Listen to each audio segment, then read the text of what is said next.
রাসূল সাল্লাল্লাহু আলাইহি সাল্লাম বিভিন্ন দিন যা বলেছেন তাতে দিন 12টার পরে আকাশের দরজাগুলি খুলে দেওয়া হয়। কিছুক্ষণ সময় তা খোলা থাকে। ওই সময়ে রাসূল সাল্লাল্লাহু আলাইহি সাল্লাম তাড়াহুড়ো করে 4 রাকাত সালাত আদায় করতেন আর বলতেন যে এখন তোমরা যা বলবে সেটাই কবুল হয়ে যাবে, যা বলবে সেটাই কবুল হয়ে যাবে। রাত 12টার পরে আকাশের দরজাগুলি সব খুলে দেওয়া হয়, কিছু সময় খোলা থাকে। ওই সময় আল্লাহ তাআলা বলেন, যারা যা চাচ্ছ আমি তাদের তা দিয়ে দেব, যারা বিপদগ্রস্ত আছো আমি তোমাদেরকে বিপদ থেকে উদ্ধার করব, যারা ক্ষমা চাচ্ছ আমি তাদেরকে ক্ষমা করে দেব। আবার যখন আজান দেওয়া হয় তখন আকাশের সব দরজাগুলি খুলে দেওয়া হয়। রাসূল সাল্লাল্লাহু আলাইহি সাল্লাম বলেন, এই যা উস্তিজুবাত দোয়াও, এই সময়ে দোয়া কবুল করা হয়। আজানের সময় যেহেতু সব দরজা খোলা আছে, কাজেই এই সময়ে দোয়া কবুল হয়। রাসূল সাল্লাল্লাহু আলাইহি সাল্লাম বলেন, লা ইউরাদ্দু দুআউ বাইনাল আযান ওয়াল ইকামা, আজান একামতের মাঝে দোয়া ফেরত দেওয়া হয় না। আজান একামতের মাঝে দোয়া ফেরত দেওয়া হয় না। আজান একামতের মাঝে দোয়া ফেরত দেওয়া হয় না। এখন দরজা খোলা আছে, কেননা আজান হয়েছে, একামত পর্যন্ত সময়ে যে যা চাইবে তাকে তা দিয়ে দেওয়া হবে বলে রাসূল সাল্লাল্লাহু আলাইহি সাল্লাম উল্লেখ করেন।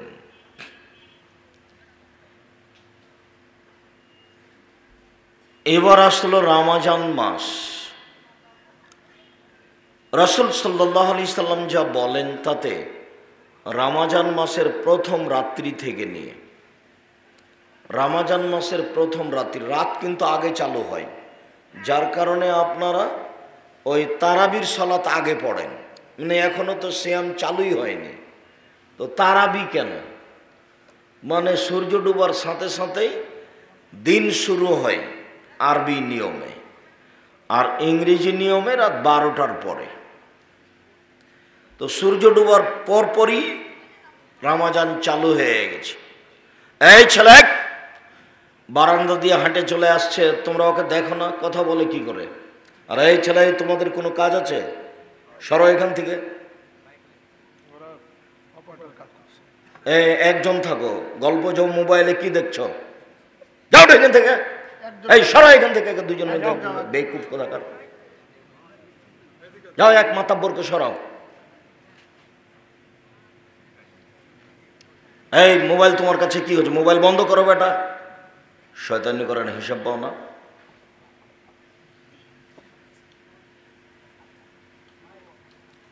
সম্মানিত দিনী ভাই বোন, যখনই রাসূল সাল্লাল্লাহু আলাইহি সাল্লাম বলছেন ইযা কানা আউয়ালু লাইলাতিন মিন রমাদান, যখন রমজানের প্রথম রাত আসে,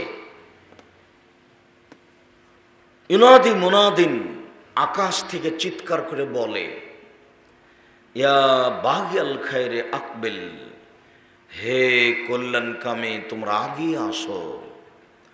ইয়া বাগিয়া শাররে আকসির, হে পাপকারী তুমি একটু পাপ থেকে বিরত থাকো। ওয়ালিল্লাহি উতকাউ মিনান নার, প্রত্যেক রাতে জাহান্নাম থেকে মুক্তি ঘোষণা হচ্ছে, প্রত্যেক রাতে জাহান্নাম থেকে মুক্তি ঘোষণা হচ্ছে, প্রত্যেক রাতে জাহান্নাম থেকে মুক্তি ঘোষণা হচ্ছে। ওয়া যালিকা কুল্লা লাইলাতিন, এটা প্রতি রাত চলতে থাকে। এই যে রমজানের রাত শুরু হলো, সেদিন থেকে আকাশের দরজা খুলে দেওয়া হয়েছে একবারে পুরো রমজান। আমি আর আপনি বুঝতে পারিনি রমজান কি জিনিস, যার কারণে আমাদের কাছে আসে আর চলে যায়, আসে আর চলে যায়। এই যে মহিলাগুলো যেমন রাস্তা ভর্তি আসলো, ঢং ঢং করে আসলো, ঢং ঢং করে চলে গেল। স্বামী যেমন স্বভাব, বউয়েরও তেমন স্বভাব। স্বামী যদি শক্ত হতো তাহলে গল্প জমাতে জমাতে আসতো আর চলে যেত। কই আমরা তো এটা ভাবতেই পারি না।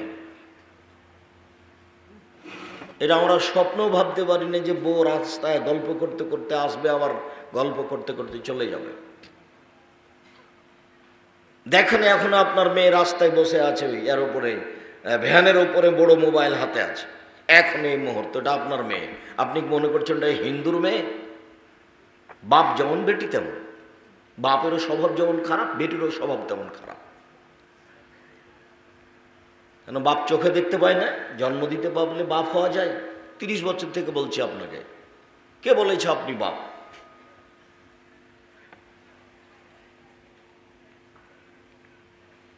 যে যেখানে আছেন দয়া করে কোনো কাজ দেখাবেন না আমাকে। আপনাকে আমি অনেক ভালোবাসি, আমার অজান্তায় আমি চলে এসেছি, আপনার আমি কিছু না কিছু উপকার করবই করব ইনশাআল্লাহ। রমজান এমন একটা মাস, একেবারে প্রথম রাত থেকে নিয়ে শেষ দিন সূর্য ডোবা পর্যন্ত সবসময় আকাশের দরজা খোলা আছে, যা চান লুটে নেন, যা চান যেটা চাইবেন। তাই তো রাসূল সাল্লাল্লাহু আলাইহি সাল্লাম বলেছেন, 3টে কারণে মানুষ হতভাগা হয়, দুর্ভাগ্য। তার একটা হলে বৃদ্ধ পিতামাতাকে পাওয়ার পরেও যদি তার পাপ মোচন না হয়, তাহলে ও হতভাগা মানুষ। কেন হলো না? সম্মান সেবা করে পাপ মোচন করে নিবে। 2, আমার নামটা আসার পরে সাল্লাল্লাহু আলাইহি ওয়াসাল্লাম বলল না, ও হলো হতভাগা মানুষ। কেন বলল না? 3, রমজান আসার পরেও পাপ মোচন করে নিতে পারল না, তো হতভাগা মানুষ। কেন পারল না? কেন রমজান মাসে গল্প জমায়? কেন এত হাট বাজার করে? কেন এত ইফতারি সাজায়? কেন এত প্রস্তুতি? প্রস্তুতি হবে ক্ষমা চাওয়ার, দোয়া প্রার্থনার, কোরআন তেলাওয়াতের। আয়েশা রাদিয়াল্লাহু তাআলা আনহা বলেন, ইজা দাখালা আশরুল আওয়াখির, যখন রমজানের শেষ দশক আসতো তখন আল্লাহ রাসূল সাদ্দা মিজারাহু, লুঙ্গি গুটিয়ে নিতেন। আমরা তো চাঁপাইনবাবগঞ্জের মানুষ, লুঙ্গি গুটিয়ে নেওয়া মানে জমিতে কাজে নামবে তাই মাল কাঁচা মেরে নিয়েছে, তার নাম লুঙ্গি গুটিয়ে নেওয়া। এটাকে আরো শক্ত করার জন্য কোমরে আর একটা গামছা টান দিয়ে পেঁচে বাঁধে, তখন আরো মজবুত হলো। তো আল্লাহ রাসূল কি এখন লুঙ্গি গুটিয়ে নিলেন এভাবে? উনি কাজে নামবেন মাঠে? তা তো নয়। তো এই ভাষা কেন? তার মানে ইবাদত করবেন তার প্রস্তুতি। ইবাদত করবেন তার প্রস্তুতি মানে কম খেতে হবে। ইবাদত করবেন তার প্রস্তুতি মানে এশার সালাতের পরপরই ঘুমিয়ে যেতে হবে, 11টার মধ্যে 12টার মধ্যে উঠে যেতে হবে। ইবাদত করব তার প্রস্তুতি মানে যত জরুরি সামাজিক কাজ আছে, ব্যবসা বাণিজ্য সব কমিয়ে দিতে হবে, হিসাব নিকাশ সব আগে গুটিয়ে নিতে হবে। তার মানে প্রস্তুতি নেওয়া হচ্ছে। শুধু একাই নিতেন না, আল্লাহ রাতে জেগে থাকতেন, রাত রাত। ও আইকাজা আল্লাহ, পরিবারকে জাগিয়ে রাখতেন। পরিবারও আবার কত প্রস্তুত। পরিবার বলছেন, আয়েশা রাদিয়াল্লাহু তাআলা আনহা বলছেন, আচ্ছা আল্লাহর নবী, ইন আলিম তো আইয়ু লাইলাতুল লাইলাতুল কদরে, আমি যদি বুঝতে পারি কোনটা লাইলাতুল কদর তাহলে আমি কি করব? তার মানে বউ প্রস্তুত আছে, স্ত্রী পরিবার প্রস্তুত আছেন, রাত ধরবেন, ইবাদতের প্রস্তুতি চলছে। আমি যদি বুঝতে পারি লাইলাতুল কদর কবে, তাহলে আমি কি করব? তখন রাসূল সাল্লাল্লাহু আলাইহি ওয়াসাল্লাম বলছেন, কুলি, তুমি বলবা, আল্লাহুম্মা ইন্নাকা আফুবুন তুহিব্বুল আফওয়া ফা'ফু আন্নী। এখন তো টাকা গণনা করা হবে না, আমি তো এটা খেয়াল করিনি। আমার একটা বাক্যের দাম 1 কোটি টাকা। আমি দুঃখিত।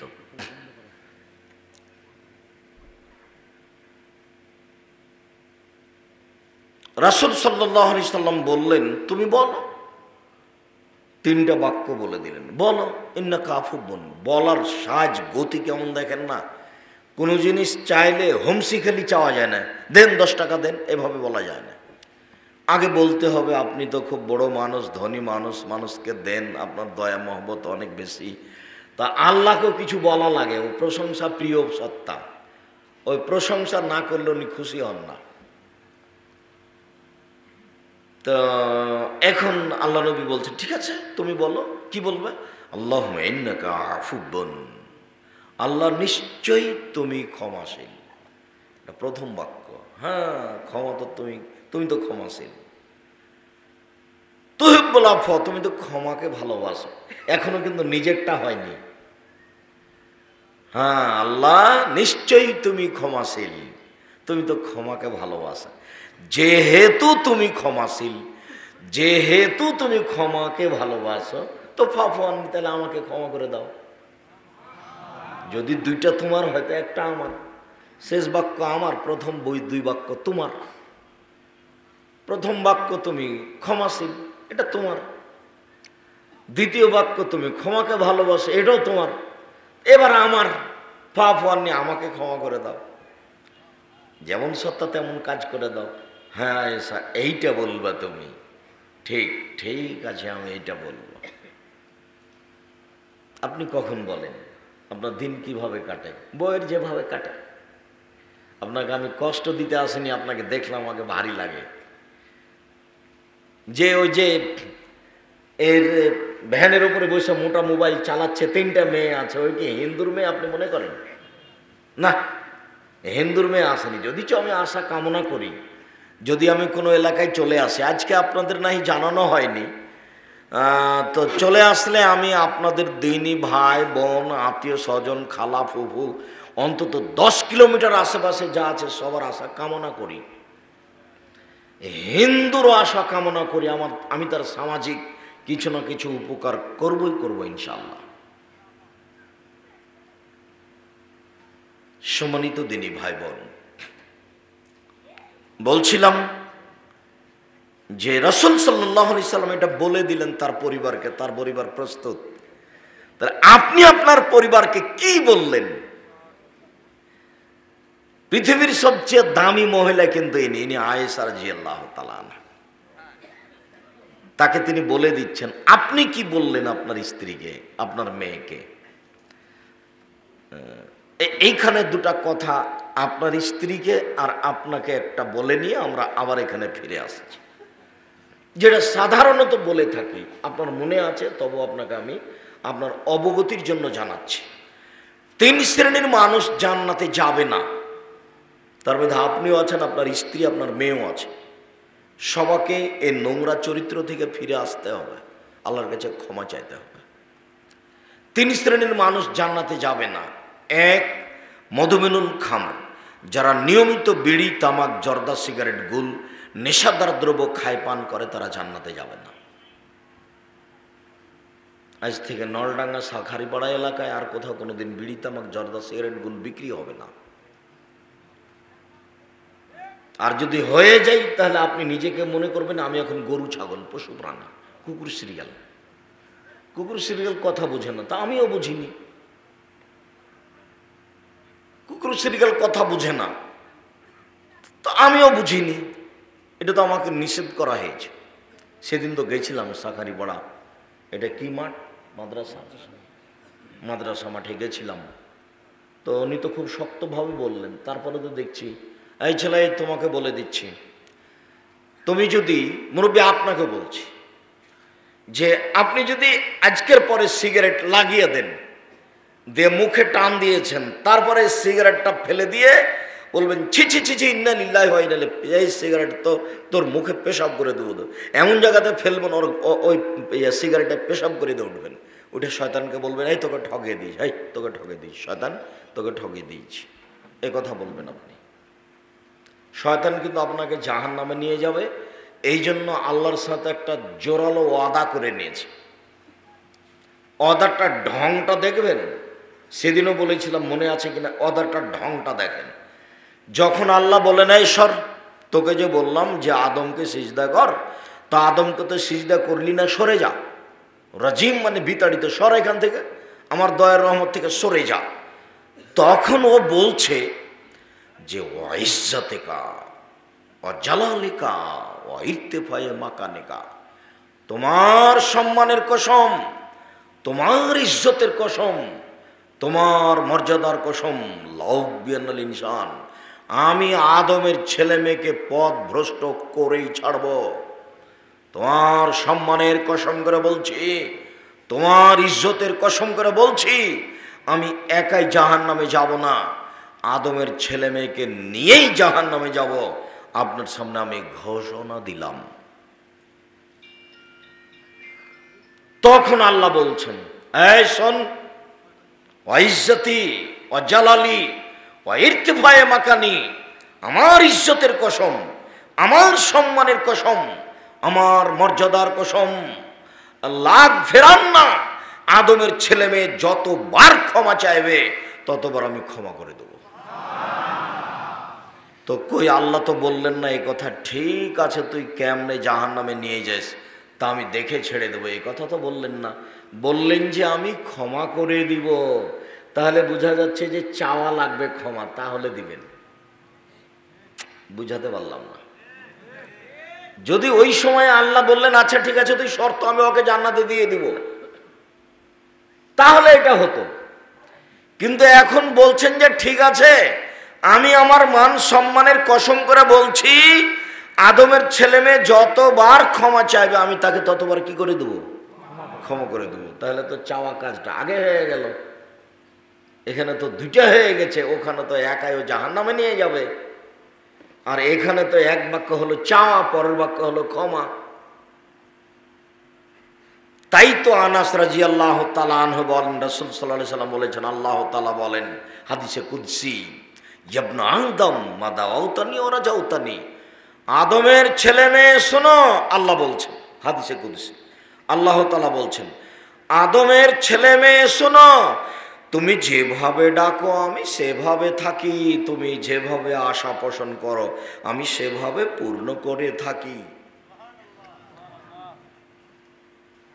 গাফারতু লাকা আলা মা কানা মিনকা ওয়ালা উবালি, আমি তোমাকে ক্ষমা করে দিলাম, আমি পরোয়া করি না তুমি কত বড় পাপী, আমি পরোয়া করি না তুমি কত বড় পাপী, আমি পরোয়া করি না তুমি কত বড় পাপী, তুমি যেভাবে ডাকো আমি সেভাবে থাকি, তুমি যেভাবে আশা পোষণ করো সেভাবে আমি পূর্ণ করে থাকি।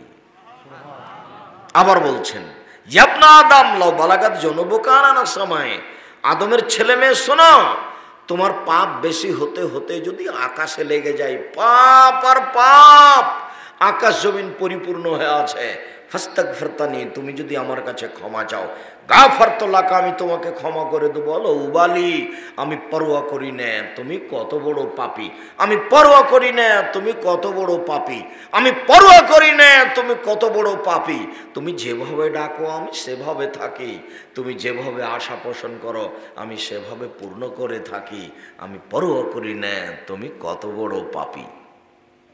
হাদিসে কুদসি। এদেশে একটা বই পাওয়া যায় উপদেশ, ওই বইয়ে এই আলোচনা আছে, কে বড় লাভবান ওই বইও আছে, তিরমিজির হাদিস। আপনি তো মনে করছেন যে আব্দুর রাজ্জাক সাহেবের উপদেশ বইটি না কিনে আব্দুর রাজ্জাক সাহেবকে ঠগিয়ে দিয়েছি, তো সেটা তো মনে করলে আমার কিছু করার নাই। এদেশের তো মিথ্যা বইকে বাতিল করার জন্য আমি এই সবগুলো চেষ্টা চালিয়ে যাচ্ছি। কত জীবন বাজি রেখে আমি আলেম ওলামা রেখে পয়সা পাতি খরচ করে আল-ইতিসাম পত্রিকা, বই পুস্তক আপনার সামনে পেশ করার চেষ্টা করছি, কেননা আমি জাতির সামনে বলেছি আমার মনে বড় সাধ, এদেশের মাটিতে আমি উন্নত মানের প্রতিষ্ঠান গড়বই ইনশাআল্লাহ। সেটাই জামিয়া সালাফিয়া ডাঙ্গিপাড়া পাওয়া রাজশাহী, সেটাই জামিয়া সালাফিয়া রূপগঞ্জ নারায়ণগঞ্জ ঢাকা, সেটাই জামিয়া সালাফিয়া 6 মাইল বাবুগঞ্জ বরিশাল, সেটাই জামিয়া সালাফিয়া তেঘরা বিরল দিনাজপুর। এই দেশের মাটিতে আমি উন্নত মানের প্রতিষ্ঠান গড়বই ইনশাআল্লাহ, যেখানে ছেলে মেয়ে বাংলা ইংরেজি আরবি উন্নত মানের শিক্ষা অর্জন করে জাতির অন্যায়ের বিরুদ্ধে লড়বে, মুখে কলমে মিডিয়ায়, মুখে বলছি কলমে লিখে রেখেছি। এই যে মিডিয়া সামনে চলছে, জামিয়া সালাফের মিডিয়া আছে অনলাইন আল-ইতিসাম টিভি, আল-ইতিসামের অধীনে এক নম্বর কাজ আছে এই নীতিত মসজিদ ভিত্তিক দিন প্রচার, 2 নম্বর কাজ হচ্ছে মক্তব চালু করা এবং পুরো রমজানে কোরআন শিক্ষা দেওয়া, দোয়া দরুদ শিখিয়ে দেওয়া। জামিয়া সালাফের পক্ষ থেকে, আল ইতেসামের পক্ষ থেকে আপাতত রংপুর বিভাগে প্রায় 100টি মক্তব চালু করা হয়েছে। এদেশের প্রায় জেলায় মক্তব চালু করবে বলে তারা আশা পোষণ করছে এবং এই রমজানে 300টি মসজিদে আপনার কোরআন শিক্ষা দেওয়ার পদক্ষেপ নেওয়া হয়েছে। আর দোয়া, তাসবিহ, তাহলিল, জিকির, আজকার রাসূল সাল্লাল্লাহু আলাইহি সাল্লামের পদ্ধতিতে শিখিয়ে দেওয়ার পদক্ষেপ নেওয়া হয়েছে। জামিয়া সালাফের কথা আপনি এমনভাবে ভুলে আছেন মনে হচ্ছে যে কোনো দিন নাম শোনেননি। যাওয়ার তো আপনার সময় হয়ই না। একদিন যে সাদ করে দেখে আসবেন, আপনার বাড়ির পাশেই 90% জমির উপরে মসজিদ আছে, যার একতলাতে 3000 মানুষ সালাত আদায় করতে পারে। 25 বিঘা জমির উপরে এই প্রতিষ্ঠান, 2000 ছেলে মেয়ে আছে, 850-900 মেয়ে আছে। 2টা প্রতিষ্ঠান মিলে প্রায় 4000 ছেলে মেয়ে আছে। 305 জন এতিম আছে, 500 অসহায় ছেলে মেয়ে আছে, প্রায় 250 জন শিক্ষক শিক্ষিকা কর্মচারী আছে, প্রায় 26 লক্ষ টাকা প্রতি মাসে বেতন লাগে। সেটা আপনার টাকা দিয়ে চলছে। আমি তো ফকির মানুষ, টাকা পয়সা কোথায় পাবো? আব্দুল রাজাক সাহেব, আমরা যে কোনো দিনই 10 টাকা দিনে, আপনি যে বলছেন যে আপনাদের টাকা দিয়ে চলে, আপনার না হলে কেউ দেয়, এইসব টাকা আমি পাবো কোথায়? জামিয়া সালাফের রূপগঞ্জ নারায়ণগঞ্জে আমরা 1200 শতক জমি কিনবো বলে গত রমজানের সিদ্ধান্ত নিয়েছিলাম। এখন পর্যন্ত 600-650 শতক মতো কিনা হয়েছে। আরও প্রায় 600 শতক কিনতে হবে বলে আমরা আশা করছি। যার 200 শতক মসজিদের জন্য বরাদ্দ করা হয়েছে, সেখানে একটা মসজিদের জন্য জমি রেডি হয়ে গেছে। 200 শতক যেখানে একটা মসজিদ নির্মাণ হতে যাচ্ছে, যার একতলাতে 10,000 মানুষ সালাত আদায় করতে পারবে একসাথে। যার পাশে অস্থায়ী একটা টিন সেট মসজিদ করা হয়েছে, যেখানে 3000 মুসল্লি একসাথে সালাত আদায় করতে পারবে। এটা অস্থায়ী পাশে করা হয়েছে, ওইটা রেডি হচ্ছে। এই জন্য আপনার স্বাদ না জাগলে তো আমি কিছু করতে পারি না। উপদেশ বইটা আপনি কিনতে পারেননি, দোয়ার বইটা কতদিন আগে পেশ করেছিলাম যে চলন্ত দোয়া চলবে না, বিসমিল্লাহ বলে ইফতার করতে হবে। আল্লাহুম্মা কাসুম তো ওয়ালা রিজকে আফতার তো বলা যাবে না। কিন্তু আপনার কোথায় যে অনীহা থাকলো, আপনি 100-150 টাকা খরচ করে বইটা বাড়িতে নিয়ে আসতে পারলেন না। আমি আপনার জন্য লিখেছি, এদেশে মিথ্যা বইকে বাতিল করার জন্য লিখেছি।